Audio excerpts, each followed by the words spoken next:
ارسلان اور سمرہ کا پہلا بیٹا ہوا تو دونوں میاں بیوی میں جھگڑے شروع ہو گئے، کیونکہ سمرہ کا کسی اور کے ساتھ چکر تھا، جس کی وجہ سے بیٹا بیمار رہنے لگا اور سمرہ اسے لے کر میکے چلی گئی۔ جب وہاں بیٹے کی طبیعت زیادہ خراب ہو گئی اور علاج کے لیے پیسے ختم ہو گئے تو ارسلان کے پاس آ گئی۔ ارسلان نے بیٹے کا علاج کروایا تو وہ ٹھیک ہو گیا۔ سمرہ طلاق لے کر چلی گئی، جبکہ باپ بیٹا رو رو کر پاگل ہو رہے تھے۔ جب سمرہ اپنے عاشق کے پاس بیٹے کو لے کر گئی تو اس کے اوپر آسمان ٹوٹ پڑا۔ کیا مصیبت ہے، چپ کر جاؤ، سر کھایا ہوا ہے۔ کسی لمحے اس کا رونا بند ہی نہیں ہوتا۔ زندگی برباد ہو گئی ہے میری۔ سمرہ موبائل فون میں پوری طرح مگن تھی، جبکہ اس کا چھوٹا سا بیٹا بھوک کے مارے بلک بلک کر رو رہا تھا، مگر اسے اپنے بیٹے کا ذرا سا بھی خیال نہیں تھا، بلکہ اس کے رونے پر اسے شدید غصہ آنے لگا تھا۔ اس نے منہ بنایا اور ایک بار پھر موبائل فون کی اسکرین میں گم ہو گئی۔ تھوڑی دیر بعد ارسلان گھر میں داخل ہوا تو بچے کا رونا زور و شور سے جاری تھا۔ اس کے قدم ایک لمحے کو ٹھٹک گئے۔ دل میں خوف سا ابھرا کہ کہیں بچہ بیمار تو نہیں پڑ گیا یا گر کر اسے کوئی چوٹ تو نہیں لگ گئی۔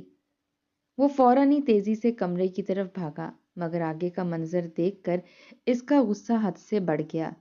اس کا ننھا سا بچہ رو رو کر ہلکان ہو چکا تھا، ہونٹ خشک ہو رہے تھے اور آنکھیں سوجی ہوئی تھیں، جبکہ سمرہ دور صوفے پر بیٹھی اپنے موبائل میں مگن تھی۔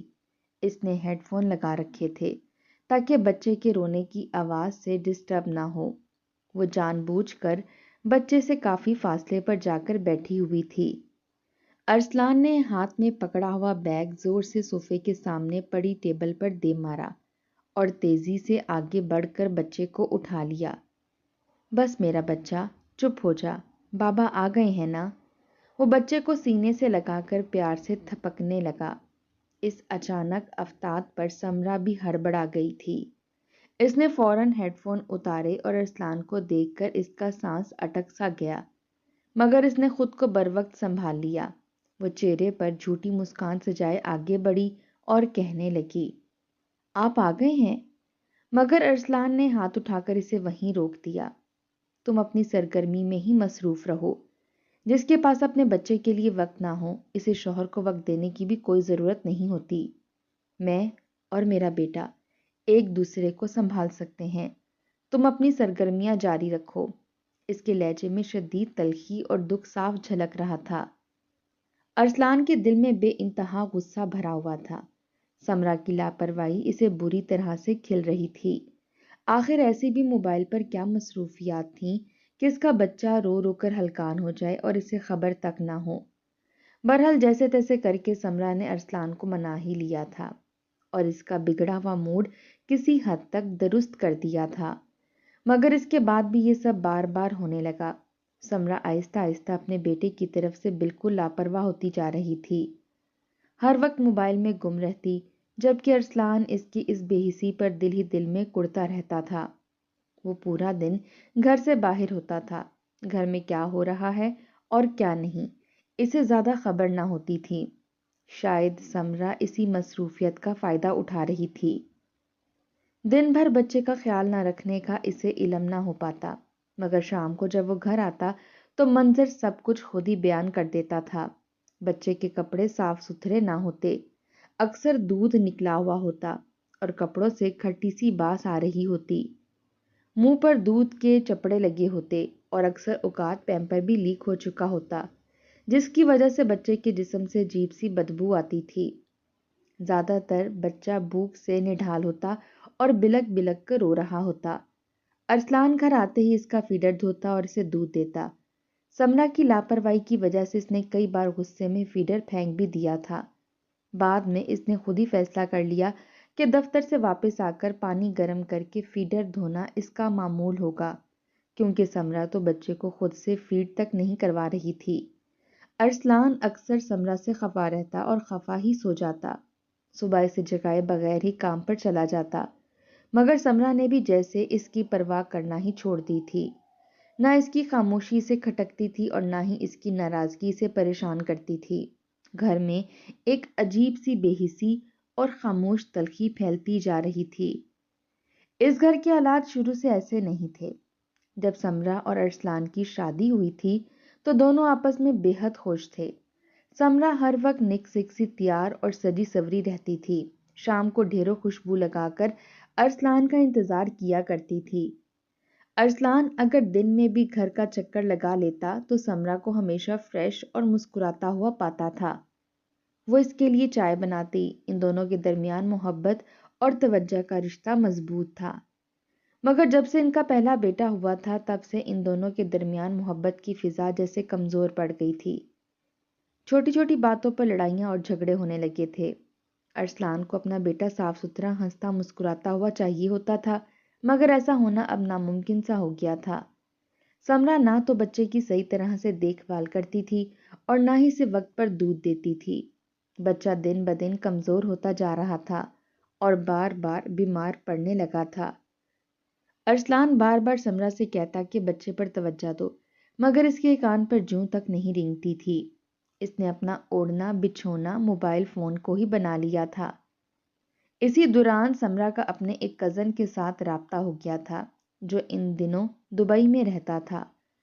وہ شکل و صورت میں عام سا تھا مگر لاکھوں روپے تنخواہ لیتا تھا۔ اسی دولت کی چمک نے سمرا کے دل میں عجیب سی بے چینی پیدا کر دی تھی۔ اب اسے اپنے شوہر کی سادگی اور اس کا نرم مزاج بوجھ لگنے لگا تھا۔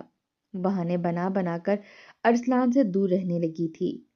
پہلے پہل ارسلان اس کے قریب ہونے کی کوشش کرتا رہا مگر سمرا کے بیزار رویے نے اسے بھی خاموش کر دیا تھا۔ اب تو بچے کی وجہ سے ان کے درمیان مستقل جھگڑا رہنے لگا تھا۔ ایک دن یہ جھگڑا شدید نوعیت اختیار کر گیا۔ سمرا ناراض ہو کر اپنے بیٹے کو لے کر میکے چلی گئی۔ جاتے ہوئے اس نے کہا کہ وہ وہیں جا کر بچے کا علاج بھی کروائے گی اور اس کا خیال بھی رکھے گی۔ یہاں اسے ہر وقت کڑوی باتیں سننے کو ملتی ہیں۔ سمرا کے اس رویے نے ارسلان کو حیران کر دیا تھا۔ گھر میں کام والی موجود ہوتی تھی جو صفائی برتن اور کپڑوں کا کام سنبھالتی تھی۔ سمرا کو صرف ایک وقت کا کھانا بنانا ہوتا تھا جو اکثر باہر سے ہی آ جاتا تھا۔ اس کے باوجود وہ بچے کو سنبھالنے میں ناکام رہی تھی۔ میکے میں جا کر بھی اس کے مشاغل وہی رہے تھے۔ سارا دن موبائل فون استعمال کرتی رہتی۔ بچے کی دیکھ بھال اس کی ماں کرتی تھی۔ گندگی اور لاپرواہی کی وجہ سے بچے کو کئی بیماریاں لگ چکی تھیں۔ علاج انتہائی مہنگا تھا۔ مہنگے علاج کے باعث سمرا دوبارہ ارسلان کے پاس واپس آ گئی تھی۔ اس نے اپنی مجبوری بیان کی کہ ماں باپ مزید پیسے نہیں لگا سکتے اور اس کے پاس جو کچھ تھا وہ ختم ہو چکا ہے۔ ارسلان نے دل بڑا کر کے سمرا کو دوبارہ اپنے گھر اور دل میں جگہ دی تھی۔ اس نے بچے کا علاج خود کروایا تھا۔ علاج مہنگا ضرور تھا مگر اس نے کسی چیز کی کمی نہیں چھوڑی۔ نتیجتاً 3 مہینوں کے مسلسل علاج کے بعد بچہ بالکل ٹھیک ہو گیا۔ اس دوران ارسلان نے بچے کی دیکھ بھال کے لیے آیا بھی رکھ لی تھی۔ جب اس نے دیکھا کہ علاج مکمل ہو چکا ہے اور بچہ صحت مند ہو گیا ہے تو سمرا نے ایک بار پھر اپنی پرانی مصروفیات شروع کر دی تھیں۔ سارا دن موبائل پر کالز اور میسیجز کا سلسلہ جاری رہتا۔ آیا سارا دن گھر میں موجود ہوتی تھی اور سمرا کی باتیں سنتی رہتی تھی۔ اس نے ارسلان کے سامنے بہانے بنانا شروع کر دیے۔ آخر کار ارسلان نے آیا کو فارغ کر دیا اور سمرا کو بچے کی مکمل ذمہ داری سونپ دی۔ مگر جب سمرا ایک بار پھر بچے سے لاپرواہ ہوئی تو اس بار ارسلان نے برداشت نہ کیا۔ دونوں کے درمیان شدید بحث اور تکرار شروع ہو گئی۔ اس بار معاملہ خاموشی سے دبنے والا نہیں تھا۔ اس رات بچے کی طبیعت ایک بار پھر سے بہت زیادہ خراب ہو گئی تھی۔ سمرا کو بھی علم تھا کہ بچے کی طبیعت خراب ہے۔ ارسلان اسے اپنی گود میں لے کر بیٹھا ہوا تھا جب اس نے موبائل اٹھایا اور دوسرے کمرے میں چلی گئی۔ اب منظر یہ تھا کہ ارسلان اپنے بیمار بچے کو خود سنبھال رہا تھا جبکہ سمرا دوسرے کمرے میں موبائل پر مصروف تھی۔ اس کی ہنسی کبھی ہلکی اور کبھی دبی ہوئی آواز میں باہر آ جاتی تھی۔ ارسلان کو لگا جیسے وہ فون پر کسی سے باتیں کر رہی ہے۔ ارسلان نے کئی بار خود کو سمجھایا کہ وہ وہم میں مبتلا نہ ہو مگر اس رات دل کا بوجھ کچھ زیادہ ہی تھا۔ وہ آہستہ سے اٹھا اور سمرا کے کمرے کی طرف بڑھ گیا۔ سمرا واش روم میں تھی۔ میز پر رکھا ہوا موبائل اس کی نظروں کے سامنے تھا۔ اسکرین روشن تھی اور میسیجز کھلے ہوئے تھے۔ ارسلان کے قدم جیسے زمین میں گڑ گئے۔ اس نے ایک ایک میسج پڑھا، وعدے، مستقبل کے خواب، بیرون ملک بلانے کی باتیں، شادی کے جھانسے۔ ہر لفظ اس کے سینے میں خنجر کی طرح اتر رہا تھا۔ اسے یوں لگا جیسے برسوں کی محنت، محبت، قربانی سب ایک ہی لمحے میں مٹی ہو گئی ہو۔ اس کے ہاتھ کانپنے لگے تھے مگر آنکھوں میں آنسو نہیں آئے تھے۔ شاید صدمہ آنسوں سے بھی آگے نکل چکا تھا۔ وہ خاموشی سے واپس آیا اور بچے کے پاس بیٹھ گیا۔ بچے نے نیند میں کروٹ بدلی اور اس کے سینے سے اور زیادہ لپٹ گیا۔ ارسلان نے آنکھیں بند کر لی۔ دل میں ایک ہی سوال تھا کہ اب کیا ہوگا۔ وہ اس عورت کو اپنے ساتھ نہیں رکھ سکتا تھا جو اس کے بچے کی ماں ہو کر بھی اس کی دشمن بن چکی تھی۔ بچے کی بیماری سے زیادہ اسے اپنے عاشق سے باتیں کرنے کی فکر تھی۔ اگلی صبح گھر میں مکمل خاموشی تھی۔ سمرا معمول کے مطابق تیار ہو رہی تھی جیسے کچھ ہوا ہی نہ ہو۔ ارسلان نے اسے بیٹھنے کا کہا۔ اس کی آواز میں غیر معمولی سنجیدگی تھی۔ سمرا نے پہلی بار اس کے چہرے کی طرف غور سے دیکھا۔ وہاں غصہ کم اور ٹوٹا ہوا یقین زیادہ تھا۔ ارسلان نے موبائل اٹھا کر پاس ورڈ کھولا، میسیجز نکال کر موبائل اس کے سامنے رکھ دیا۔ اسکرین پر کھلے ہوئے میسیجز خود سب کچھ بیان کر رہے تھے۔ سمرا کے چہرے کا رنگ بدل گیا۔ ایک لمحے کے لیے اس نے انکار کرنا چاہا مگر پھر خاموش ہو گئی۔ شاید اب کوئی بہانہ باقی نہیں رہا تھا۔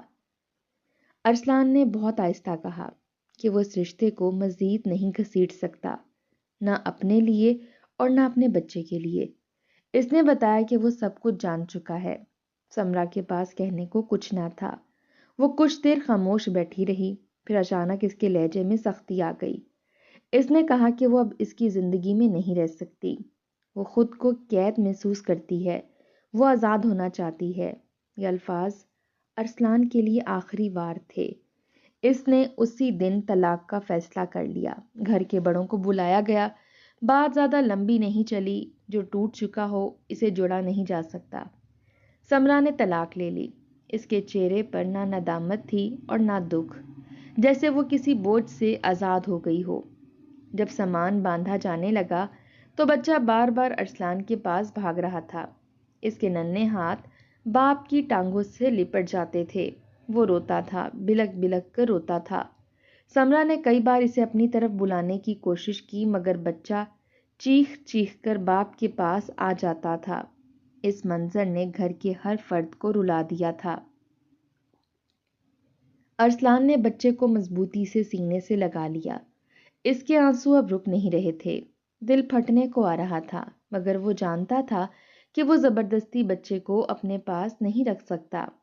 ماں ہونے کا حق سمرا کے پاس تھا، چاہے وہ اس حق کی اہل ہو یا نہ ہو۔ سمرا نے بچے کو گود میں لیا تو بچہ اس کے کندھے پر سر مارنے لگا۔ وہ باپ کی طرف ہاتھ بڑھا رہا تھا۔ اس کی آواز کانپ رہی تھی۔ ارسلان نے رخ موڑ لیا۔ اگر وہ ایک لمحہ اور دیکھ لیتا تو شاید خود کو سنبھال نہ پاتا۔ سمرا بچے کو لے کر چلی گئی تھی جبکہ گھر قبرستان کی مانند ویران سا لگنے لگا تھا۔ ارسلان کو ایسا لگ رہا تھا جیسے اس گھر میں اب اس کے لیے کچھ بھی باقی نہیں بچا۔ بچے کے جانے کے بعد وہ دھاڑے مار مار کر رو رہا تھا۔ سمرا اس کی کزن بھی تھی جس کے ساتھ خاندان بھر میں لڑائیاں اور فساد ڈال کر اس نے شادی کی تھی۔ اس رشتے کے لیے نہ سمرا کے گھر والے راضی تھے اور نہ ہی ارسلان کے گھر والے، مگر دونوں نے عزت کے ساتھ ہی شادی کر لی تھی۔ اب طلاق اس نے گھر والوں کی مرضی سے دی تھی ورنہ خاندان بھر کے چھوٹ جانے کا اندیشہ تھا۔ خاندان کے بڑوں نے ہی فیصلہ کیا تھا کہ بچے کو اس کی ماں کے ساتھ رہنے دیا جائے۔ اس کا باپ بچے کو اپنے پاس نہیں رکھے گا جب تک بچہ بڑا ہو کر خود فیصلہ کرنے کے قابل نہیں ہو جاتا۔ بچے کی ذمہ داری سمرا کی ہوگی۔ بزرگوں نے شاید یہ سوچ کر یہ فیصلہ کیا تھا کہ سمرا کو اپنے کیے کا احساس ہوگا اور جب بچے کی ذمہ داری اکیلے نہیں سنبھال پائے گی تو اپنے کیے پر پچھتائے گی۔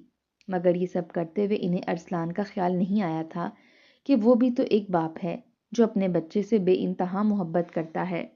بچے کی دوری پر وہ ٹوٹ جائے گا۔ جس دن سمرا طلاق لے کر اس گھر سے گئی تھی، ارسلان گھر میں روتا رہا تھا جبکہ اس کا بچہ سمرا کے ساتھ روتا رہا تھا۔ ارسلان سے طلاق لینے کے بعد سمرا سب سے پہلے اپنے میکے ہی گئی تھی۔ ماں نے اسے دیکھتے ہی منہ موڑ لیا تھا، جبکہ باپ نے کرخت آواز میں کہا تھا کہ جس شخص کے ساتھ شادی کرنے کے لیے تم نے ہماری ایک نہ سنی تھی، آج اس کی بھی نہیں ہوئی۔ دفعہ ہو جاؤ، ہمارے گھر میں تمہارے لیے کوئی جگہ نہیں ہے۔ سمرا کہنے لگی، مجھے کچھ دن یہاں رہنے دیں، پھر میں یہاں سے چلی جاؤں گی۔ میں نے اپنے لیے مستقبل کا بندوبست کر لیا ہے، مگر بس چند دن یہاں رہ کر اپنے آگے کے انتظامات مکمل کرنا چاہتی ہوں۔ عدت پوری کرنے کا میرا ویسے بھی کوئی ارادہ نہیں ہے۔ یہ سن کر سمرا کے والد نے کہا، تمہیں یہاں پر رہنے کی ہرگز اجازت نہیں ہے۔ تم ہمارے لیے مر چکی ہو اور اب یہاں سے جا سکتی ہو۔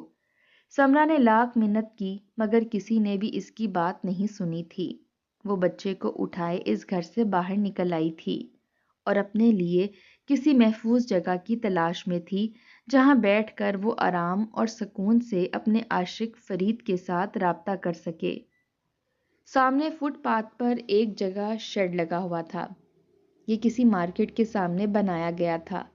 وہ بچے اور بیگ کو لے کر مشکل سے وہاں پہنچی، بیگ زمین پر رکھا اور خود بیگ کے اوپر بیٹھ کر بچے کو گود میں بٹھا لیا۔ خوشی سے نہال ہوتے ہوئے اس نے فرید کا نمبر ملایا۔ وہ بہت خوش تھی کہ آج ارسلان سے جان چھوٹ گئی تھی اور بچہ بھی اس کے پاس تھا جسے وہ کبھی بھی استعمال کر سکتی تھی۔ ارسلان کو کسی بھی بات کے لیے مجبور کر سکتی تھی۔ بچے کو وہ ساتھ اس لیے لائی تھی تاکہ ارسلان سے پیسے بھی بٹورتی رہے اور دوسرے شوہر کے پیسوں پر بھی عیش کر سکے۔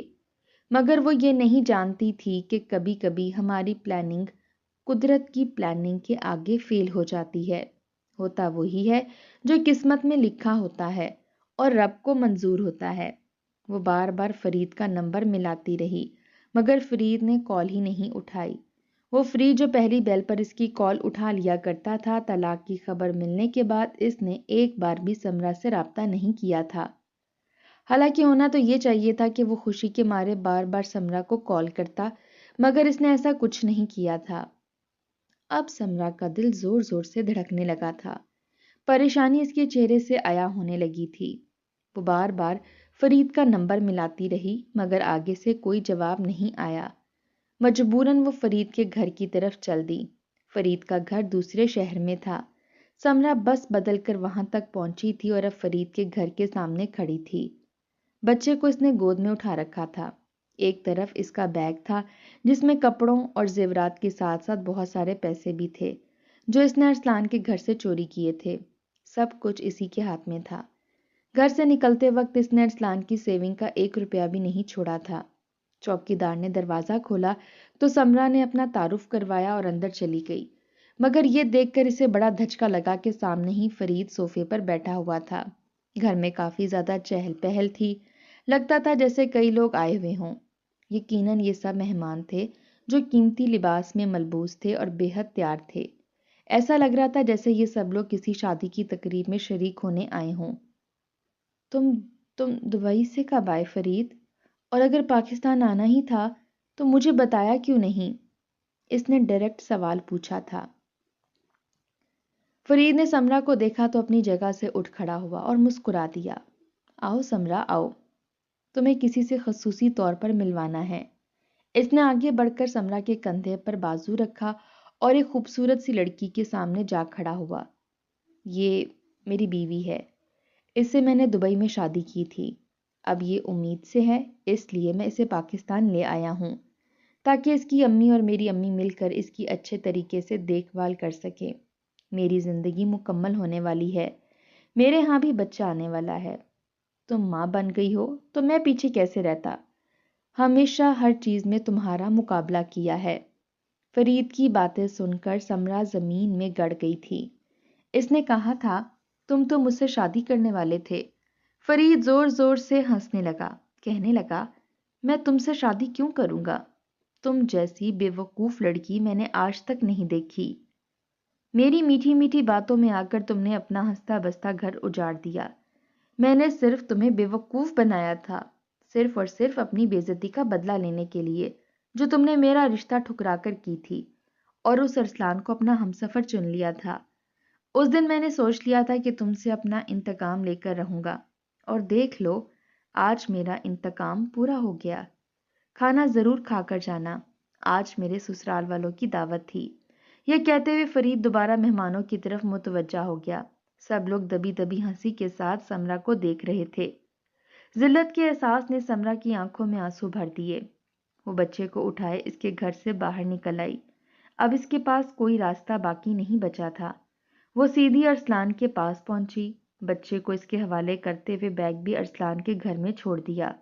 اب اسے معلوم تھا کہ وہ دھکے کھاتے اور در بدر ہوتی ہوئی اپنی زندگی گزارے گی۔ شکر تھا کہ اس نے وقت پر اپنے بچے کی زندگی کا فیصلہ کر لیا تھا۔ اسے اس کے باپ کے گھر میں ایک محفوظ مستقبل ملنے والا تھا۔ میری پیاری بہنوں، اپنے شوہر جیسے بھی ہوں، جو بھی کما کر لائیں، اسی میں خوش رہنا اور گزارا کرنا سیکھیں، ورنہ نہ جانے کتنے ہی فرید آپ کی زندگی تباہ کرنے کے لیے بیٹھے ہوتے ہیں۔